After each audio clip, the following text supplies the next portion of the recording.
Sorry I'm late. I got held up in traffic. Has this happened to you recently? Have you gotten held up and then you're running behind? Well, if you're looking to figure out how to talk about being late, you've come to the right place. Welcome to another Happy English podcast coming to you from New York City. And here's your English teacher, Michael. All right, thank you, John, and thanks, everyone. It's Michael here from Happy English, and I help people speak English better. And this is Happy English Podcast, episode 823. Late, delayed, held up. Let's talk about being behind schedule. Hello and welcome. Thanks for joining me for another episode of the Happy English Podcast. I'm your English teacher, Michael, and I'm so glad you could join me today. And hey, if you're listening on time, you're not late. But if you are, it's okay. That's actually the topic for today.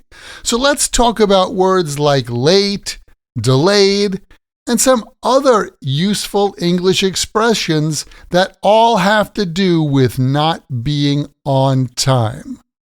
Let's start with the word late. It's probably the one you use most. We use late to talk about people and things that move, like public transportation. When someone or something is late, it just means they didn't arrive on time. Like, Lisa was late for the meeting this morning, or the bus was 10 minutes late. That's a pretty common occurrence in New York, by the way. He's late. It's late. Pretty simple. Late focuses on the result. The person or thing did not show up when expected. Okay, now let's look at delayed. Delayed is similar to late, but delayed focuses more on the reason something is late. Usually it's not the person's fault. Something caused the delay. Like, my flight was delayed because of bad weather, or the train was delayed due to signal problems. Another typical thing you'll hear on the New York subway system. So, if I say, sorry I'm late, I was delayed by traffic, I'm telling you why I wasn't on time. The next one is to be held up or to get held up. It's a little more casual, and it basically means the same thing as delayed, like I was held up at work, or Mike got held up in traffic. These are conversational ways to tell someone the reason you were delayed. Held up is great for everyday English conversation when you don't make it on time and you need to say why.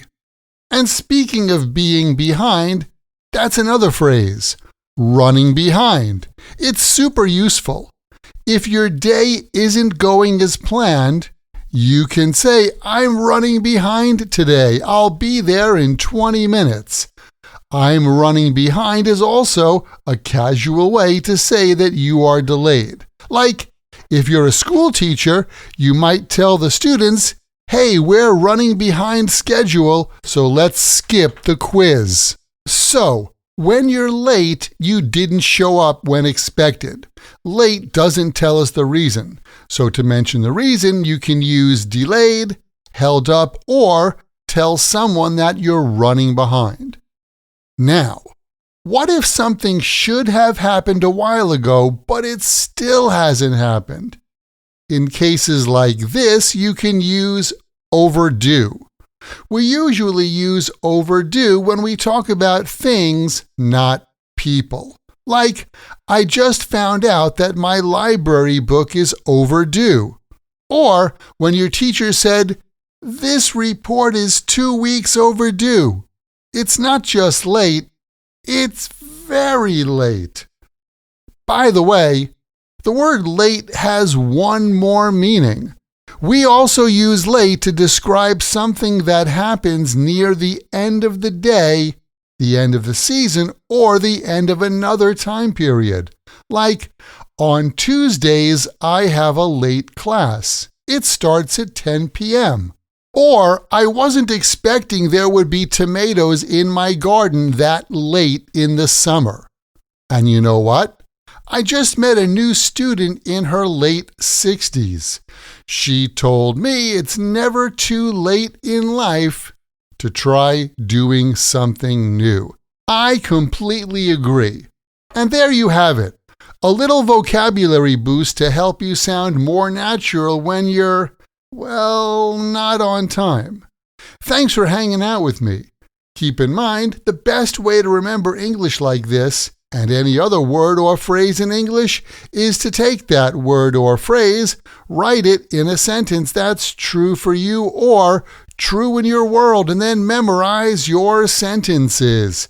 And remember this, you can get more practice using your English when you join my Podcast Learners Study Group. There, you can make new friends. Join us for live group lessons every week where we practice these podcast lessons together. Plus, you get access to the PDF transcript and audio download for every Happy English podcast in the past and in the future. And on top of that, each episode has exercises where you can practice this English point with speaking and writing checked by me. To learn more, just visit myhappyenglish.com and choose podcast lesson 823. Remember, learning another language is not easy, but it's not impossible, and I'm here to help you on your journey. This podcast was brought to you by Happy English. Please visit myhappyenglish.com. Show your support for Happy English by leaving us a review. Get English, get happy, Happy English.